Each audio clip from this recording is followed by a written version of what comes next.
आप सभी लोग को अर्चू स्टडी चैनल पे स्वागत है। आप सभी लोग मेरे इस चैनल से जुड़िए और हिंदी साहित्य से संबंधित सभी प्रतियोगी परीक्षा की तैयारी करिए। और हम खासकर हम यूजीसी नेट जेआरएफ हिंदी विषय की तैयारी पे इस टाइम हम फोकस दे रहे हैं। आज हमने पाठ्यक्रम में लगा इकाई 5 को लिया है, जो कि हमारे पाठ्यक्रम में इकाई 5 कविता लगा हुआ है। कल कुछ कविताएं हम कल प्रोवाइड किए थे, मेन फैक्ट जो थे, और कुछ हम आज लिए हुए हैं।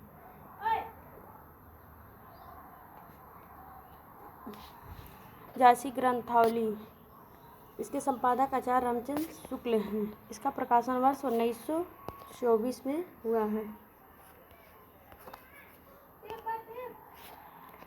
आचार्य शुक्ल ने लिखा है, कबीर ने केवल भिन्न प्रतीत होती हुई परोध, लिखा हुआ है यहाँ पे परोक्ष रहेगा, परोक्ष सत्ता की एकता का आभास दिया था। प्रत्यक्ष जीवन की एकता का दृश्य सामने रखने की आवश्यकता बनी थी। यह झांसी द्वारा पूरी हुई। ये किसने कहा? तो आचार्य शुक्ल ने ये कथन कहा है। आचार्य शुक्ल की तुलसी सूर्य और झांसी की समीक्षा हिंदी साहित्य के इतिहास में एक नए युग का आरंभ करने वाली मानी जाती है।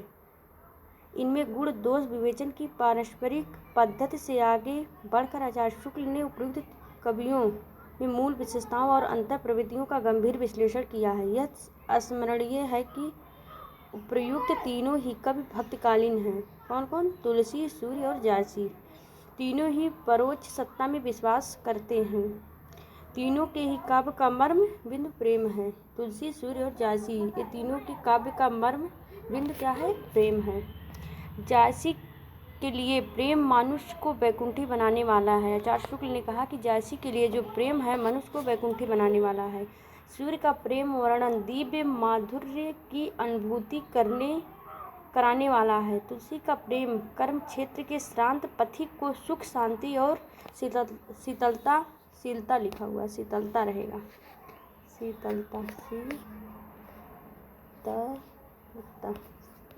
शीतलता प्रदान करने वाला है। तीनों ही कवि हिंदी के गौरव हैं। कौन? तुलसी, सूर्य और झांसी, ये जो तीनों कवि हैं हिंदी के गौरव हैं। झांसी मूलतः प्रेम और सौंदर्य के कवि हैं। झांसी जो है मूलतः प्रेम और सौंदर्य के ही कवि हैं। झांसी कवि थे, भारतवर्ष के कवि थे, ये भी इम्पॉर्टेंट है। झांसी जो एक किसने कहा है? ये आचार्य शुक्ल ने कहा है। नागमती का विरह वर्णन भी पाठ्यक्रम में लगा हुआ है। नागमती का विरह वर्णन हिंदी साहित्य का अद्वितीय वस्तु है। ये किसने कहा? ये आचार्य शुक्ल ने कहा। झांसी ने विरह ताप की व्यापकता व्यंजित करने के लिए हेतु प्रेक्षा का सहारा लिया है। झांसी ने विरह ताप की व्यापकता को व्यंजित करने के लिए किसका सहारा लिया है? तो हेतु प्रेक्षा का सहारा लिया है। इसलिए यह महज और स्वाभाविक प्रतीत होता है। हेतु प्रेक्षा अलंकार होता है, इसलिए यह महज और स्वाभाविक प्रतीत होता है। झांसी ने समान हृदय तत्व की सृष्टि व्यापनी भावना द्वारा मनुष्य एवं पशु पक्षी सबको एक सूत्र में बद्ध दिखाया है। 12 मासा का वर्णन करते हुए झांसी ने नागमती के कोमल हृदय की वेदना का अत्यंत निर्मल स्वरूप चित्रित किया है। नागमती का रह रहकर निरवलंबता का अनुभव करना उसके विरह की गहनता व्यंजित करता है। किसने कहा? आचार्य शुक्ल ने। ये सब आचार्य शुक्ल के कथन है।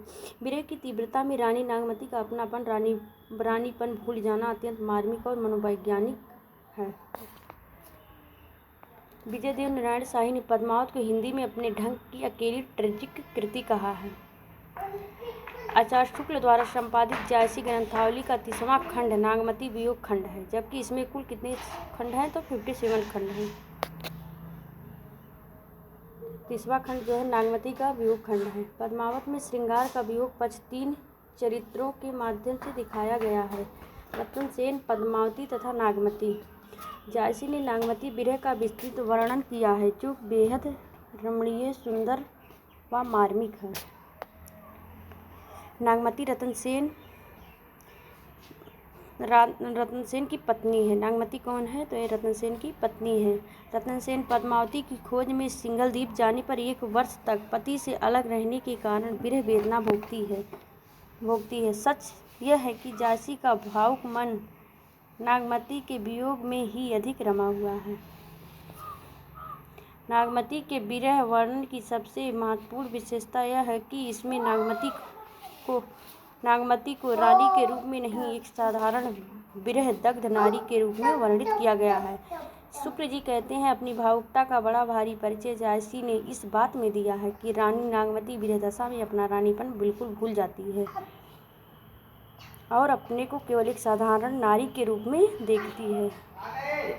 नागमती के विरह वर्णन की एक प्रमुख विशेषता यह है कि उसका विरह केवल वैयक्तिक संयोग सुख की प्रेरणा पर आधारित नहीं है, बल्कि जीवन के लोक व्यवहारों तथा कर्तव्यों से जुड़ा हुआ है। नागमती का जो विरह वर्णन है केवल सुख और संयोग सुख की प्रेरणा पर नहीं आधारित है, बल्कि जीवन के लोक व्यवहारों तथा कर्तव्यों से जुड़ा हुआ है। नागमती मध्यकाल की एक हिंदू नारी है जिसके जीवन की सारी सार्थकता उसके पति में केंद्रित है। यहीं पे हम क्लास को एंड करते हैं। नेक्स्ट वीडियो में मिलते हैं।